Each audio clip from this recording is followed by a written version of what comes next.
ത്രിമൂർത്തികൾ. നാട്ടുകാർ ഇവരെ ഇങ്ങനെയാണ് വിളിക്കുന്നത്. പ്രഭാത സവാരിക്ക് ഇറങ്ങിയതാണിവർ.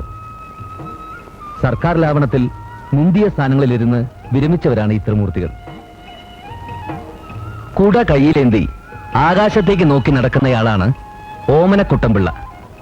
കാലാവസ്ഥാ നിരീക്ഷണ കേന്ദ്രത്തിൽ നിന്നാണ് കക്ഷി വിരമിച്ചത്. അതുകൊണ്ട് പ്രകൃതിയുടെ നേരിയ ചലനങ്ങളിൽ പോലും അദ്ദേഹം സദാ ശ്രദ്ധാലുവാണ്.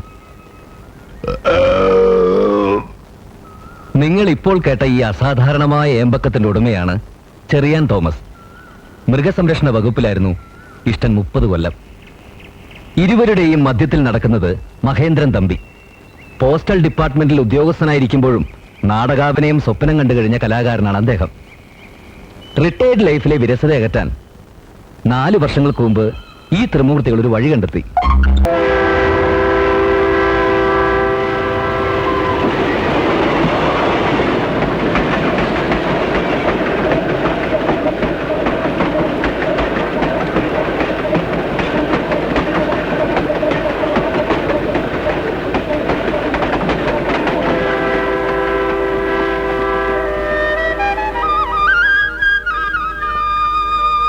ഗസറ്റഡ് റാങ്കിലിരുന്ന് റിട്ടയർ ആയ നമ്മൾ കീഴ് ജീവനക്കാർക്കൊപ്പം വന്ന് പെൻഷൻ മേടിക്കുന്ന ഭയങ്കര നാണക്കേടാ. സർവീസിലിരുന്ന കാലത്തുള്ള പക അവന്മാർ ഇപ്പോഴാണ് തീർക്കുന്നത്. ഓഫീസിൽ വന്ന് തന്നെ പെൻഷൻ വാങ്ങണമെന്നൊന്നുമില്ല, അതങ്ങ് വീട്ടിലോട്ട് എത്തിച്ചേരും. നാണക്കേട് ഒഴിവാക്കാമല്ലോ. അപ്പൊ പിന്നെ എങ്ങനെയാണോ ഈ ചുറ്റിക്കളി കിടക്കുന്നത്? പെൻഷന്റെ പേരും പറഞ്ഞാൽ മാസത്തിൽ ഒരിക്കൽ വീട്ടിൽ നിന്ന് പുറത്തിയാടുന്നത്. ഓമനക്കുട്ടപ്പിള്ളേ, തന്റെ ഡിപ്പാർട്ട്മെന്റ് പോലെ തന്നെയായോ തന്റെ സ്വഭാവവും? എന്തിനും തന്റെ അഭിപ്രായം? മഴ പെയ്യാനും പെയ്യാതിരിക്കാനും സാധ്യതയുണ്ട്. തന്റെ ഡിപ്പാർട്ട്മെന്റ് വളരെ ക്ഷേമമാണ്. മൃഗസംരക്ഷണം എന്ന് പറഞ്ഞിട്ട് മൃഗങ്ങളെ കൊന്ന് ഇറച്ചി പാക്കറ്റിലാക്കി വിൽക്കുന്ന തന്റെ മൃഗസംരക്ഷണ വകുപ്പിനേക്കാൾ എത്രയോ ഭേദമാണ് എന്റെ ഡിപ്പാർട്ട്മെന്റ്. വാക്കുകളുടെ അർത്ഥം മനസ്സിലാക്കാതെ സംസാരിക്കല്ലേ ഓമനക്കുട്ട. മനുഷ്യർക്ക് തിന്നാൻ വേണ്ടി മൃഗങ്ങളെ സംരക്ഷിക്കും, അതാണ് മൃഗസംരക്ഷണത്തിന്റെ അർത്ഥം. ഇതാ ഒരു ഡിപ്പാർട്ട്മെന്റിൽ ഒരുപാട് വർഷം ജോലി ചെയ്യരുത് എന്ന് പറയുന്നത്. അതെന്താ? മൃഗസംരക്ഷണ വകുപ്പിൽ 30 കൊല്ലം ജോലി ചെയ്ത് അവിടെ ഇരുന്ന് താൻ പെൻഷൻ പറ്റിയപ്പോ മൃഗങ്ങളെ പോലെ തനിക്കും വിവേചന ബുദ്ധിയിലാണ്ടായി. വന്ന് ഏമ്പക്കം വിടുന്നത് തന്നെ എരുമ അമർന്നമാരിയാ. ഇത് വെറും ഗ്യാസ് അല്ല, ഗോബർ ഗ്യാസാ. വെച്ചോണ്ടിരിക്കാതെ ഏതെങ്കിലും ഒരു നല്ല മൃഗഡോക്ടറെ കാണിക്കൂ ചെറിയാനെ. ബാ.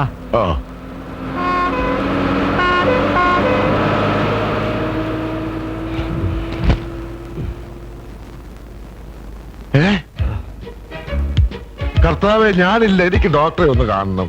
കഴിഞ്ഞ മാസം താൻ ഇത് പറഞ്ഞാ എന്നെ വെട്ടിച്ചത്. ഇപ്രാവശ്യം തന്നെ കൊണ്ട് 3 എണ്ണം അടുപ്പിക്കാതെ ഞാൻ വിടുന്ന പ്രശ്നമില്ല. സർവീസിലിരുന്ന കാലത്ത് മേലുദ്യോഗസ്ഥന്മാരുടെ പീഡനം ഒരു വഴിക്ക്, ഓഫീസ് സമയം കഴിഞ്ഞ് വീട്ടിൽ ചെന്ന ഭാര്യയുടെ ശാസനയും കുടുംബത്തിന്റെ ഉത്തരവാദിത്വവും വേറൊരു വഴിക്ക്. എല്ലാം കൂടി ജീവിതത്തിൽ കുറെ ടെൻഷൻ അനുഭവിച്ചവരല്ലേ നമ്മൾ. ഇനി ഈ റിട്ടയർഡ് ലൈഫിൽ ശരിക്കും എൻജോയ് ചെയ്തില്ലെങ്കിലേ ചത്ത് മേളിലോട്ട് ചെല്ലുമ്പോ കർത്താവിന് ചെറിയാച്ചനെ കാണുമ്പോ ചൊറിയും. ആഗ്രഹമില്ലാഞ്ഞിട്ടല്ലടോ, സൂസന്നയുടെ സ്വഭാവം തനിക്കറിയത്തില്ലേ? പുറത്തോട്ടൊന്ന് ഇറങ്ങിയിട്ട് തിരിച്ചു ചെല്ലുമ്പോ അടിമുടി പരിശോധിച്ച് കളങ്കപ്പെട്ടിട്ടില്ല എന്ന് ഉറപ്പുവരുത്തിയിട്ട് അവൾ അകത്തേക്ക് കയറ്റു. തന്റെ കൂടെയാ വന്നിരിക്കണേന്ന് അറിയാവുന്നത് കൊണ്ട് ഈ നന്നാക്ക് വരെ മണപ്പിക്കും. വയസ്സ് 10-60 എന്ന് പറഞ്ഞിട്ട് കാര്യമില്ല. പെണ്ണുങ്ങളുടെ കണ്ണു വെട്ടിക്കാൻ പഠിക്കണം. ദേ, എന്റെ ഭാര്യ ആരാ മോള്. പക്ഷെ അവളെ ഞാൻ എത്ര വിദഗ്ധമായിട്ടാണ് പറ്റിക്കുന്നത്. സൂസന്നയ്ക്ക് മണവടിക്കാതിരിക്കാനുള്ള വിദ്യ ഞാൻ പറഞ്ഞുതരാം. താൻ ധൈര്യമായിട്ട് കയറണോ? വന്ന് 2 എണ്ണം വീശടോ. ഞാനില്ല. ഓ വാടോ. സുമിത്രേ, സുമിത്രേ. എന്താ ചേട്ടത്തി? പെൻഷൻ വാങ്ങാൻ പോയിട്ടേ സന്തോഷിന്റെ അച്ഛൻ വന്നോ? ഇല്ല. തോമച്ചന്റെ അപ്പച്ചനെ കണ്ടില്ല. അവര് വേറെ എവിടെങ്കിലും പോകുമെന്ന് പറഞ്ഞായിരുന്നോ? ചേട്ടൻ പോവാൻ ഇറങ്ങുമ്പോ ഞാൻ കുളിക്കായിരുന്നു. ഇനി സതീഷിനോട് പറഞ്ഞോന്ന് അറിയില്ല. രാജുമോൻ ഒരിക്കൽ എന്നോട് ചോദിച്ചു, അങ്കിളിന്റെ ഫാദർ ആരാണെന്ന്. ഞാൻ പറഞ്ഞു, ഒരു രാജാവാണെന്ന്. കിരീടവും ചെങ്കോലും സിംഹാസനമുള്ള ഒരു രാജാവ്. പിന്നീട് എന്നെ കാണുമ്പോ അവൻ കളിയാക്കി വിളിക്കുമായിരുന്നു, പ്രിൻസ്, രാജകുമാരൻ, രാജാവിന്റെ മകൻ. Yes, I am a prince, underworld prince, അധോ ലോകങ്ങളുടെ രാജകുമാരൻ. ഒരിക്കൽ രാജുമോൻ എന്നോട് ചോദിച്ചു, അങ്കിളിന്റെ ഫാദർ ആരാണെന്ന്. ഞാൻ പറഞ്ഞു, ഒരു രാജാവാണെന്ന്. കിരീടവും ചെങ്കോലും ഒക്കെ ഉള്ള ഒരു രാജാവ്. പിന്നീട് എന്നെ കാണുമ്പോ അവൻ കളിയാക്കി വിളിക്കും, പ്രിൻസ്, രാജകുമാരൻ. നേരം വെളുത്തപ്പോ തുടങ്ങിയതാണല്ലോ, ഇതുവരെ നിർത്താറായില്ലേ? ഇന്ന് എനിക്ക് പ്രോഗ്രാം ഉള്ള അമ്മേ. മോഹൻലാൽ പറയുമ്പോ മമ്മൂട്ടി ആയി കഴിഞ്ഞാൽ കൂലി കിട്ടുന്നത് എനിക്കാ, അല്ല അമ്മയ്ക്കല്ല. പിന്നെ നീ മിമിക്രി കാണിക്കാൻ പോയില്ലെങ്കിലേ ഇന്ന് ഇവിടെ അത്താഴപ്പട്ടിണിയാവും. ദേ, അമ്മയോട് ഞാൻ പല പ്രാവശ്യം പറഞ്ഞിട്ടുള്ള മറ്റുള്ളവര് നിൽക്കുമ്പോ എന്റെ കലയെ ആക്ഷേപിക്കുന്നത് കേട്ടോ. ആ. കോപ്രാന്നും കാണിക്കാതെ പോകുന്നുണ്ടോ എന്റെ മുമ്പിൽ ദേഷ്യം കണ്ട കൊച്ചു കള്ളി. അപ്പുറത്ത് അമ്മച്ചി നിൽക്കുന്നോണ്ടാ ഞാനൊന്നും പറയുന്നില്ല. എന്താ അമ്മച്ചി സുഖമാണോ? തന്നെ പറ്റി. ഏതായാലും മോഹൻലാലിൽ ഇത്രയും ചേരുവില്ല. ആ അച്ഛൻ നിന്നോട് എന്തെങ്കിലും പറഞ്ഞിട്ടാണോ പോയത്? എന്നോടൊന്നും പറഞ്ഞിട്ടില്ല. പിന്നെ ഇവരിത് എവിടെ പോയതാ? സാധാരണ 12 മണിക്ക് ഇങ്ങ് എത്തുന്നാണല്ലോ. മഴ പെയ്യുന്ന കരുതി വല്ല കടത്തിനാലും കയറി ഉണ്ടാവും. അങ്ങനെ അങ്ങ് കളിയാക്കൊന്നും വേണ്ട. പെൻഷൻ പറ്റിയെന്ന് വെച്ച് നിന്റെ അച്ഛൻ ഇപ്പോഴും ഒരു പ്രവചനം നടത്തിയ അച്ചട്ടാ. അതുള്ളതാ. രാത്രി മഴ പെയ്യുമെന്ന് പറഞ്ഞാലേ അത്ര കൃത്യമായിട്ട് പെയ്തില്ലെങ്കിലും 7-ന്റെ എന്തെങ്കിലും പെയ്തിരിക്കും. അല്ലേ, ഞാനതല്ല ആലോചിക്കുന്നത്. ഊണിന്റെ നേരം കഴിഞ്ഞിട്ടും എവര് തന്നെ എടുക്കുക. ഏതായാലും ഇനി വരട്ടെ.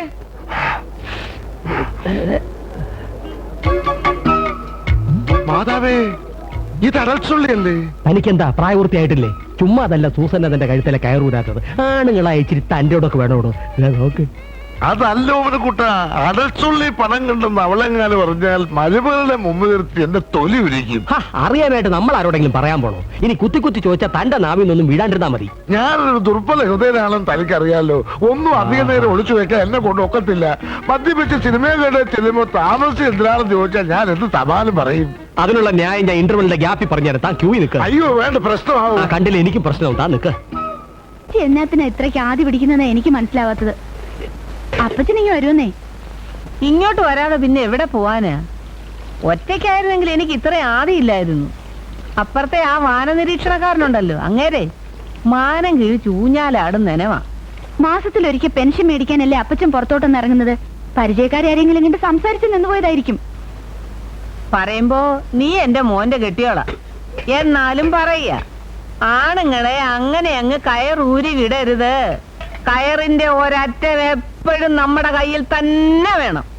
ഗൾഫിൽ കഴിയുന്ന ടോമിച്ചായിന്റെ കയറിന്റെ അറ്റം എന്റെ കയ്യിലിരുന്നിട്ട് എന്നതാ അമ്മച്ചി കാര്യം? ആ, ഇവിടെ ഇരുന്നോണ്ട് അവനെ നിയന്ത്രിക്കാൻ പഠിക്കണം. അതാ പെണ്ണിന്റെ മിടുക്ക്. നിന്റെ അമ്മാവി എപ്പ സ്ഥലം മാറ്റമായി, ഒറ്റയ്ക്ക് എവിടൊക്കെ കഴിഞ്ഞു. പക്ഷേ അവിടെ എന്തെങ്കിലും വേണ്ടാതീനം കാണിച്ച അതപ്പം ഞാനിവിടെ അറിയും. എന്റെ ഒരു കത്തങ്ങോട്ട് ചെന്നാ മതി. പിന്നെ 2 ആഴ്ചത്തേക്ക് അതിയാന് മൂത്ര തടസ്സമാ. അങ്ങനെയാണോ അപ്പച്ചൻ 2 പ്രാവശ്യം സ്റ്റോണിന്റെ ഓപ്പറേഷന് വേണ്ടി വന്നത്? ആ, അതും ഒരു കാരണമാ.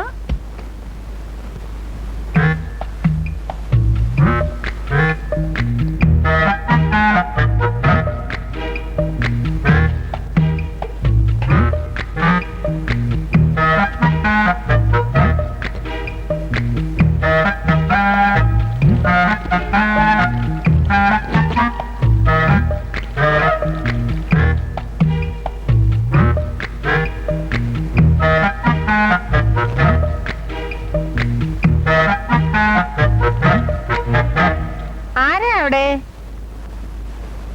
ആ, എത്തിയോ? എന്നതാ വായില്? വിക്സ്, വിക്സേ, ഗ്യാസ്. ഒന്നെങ്കിൽ ഇറക്ക്, അല്ലെങ്കിൽ തുപ്പ്, എന്നിട്ട് പറ.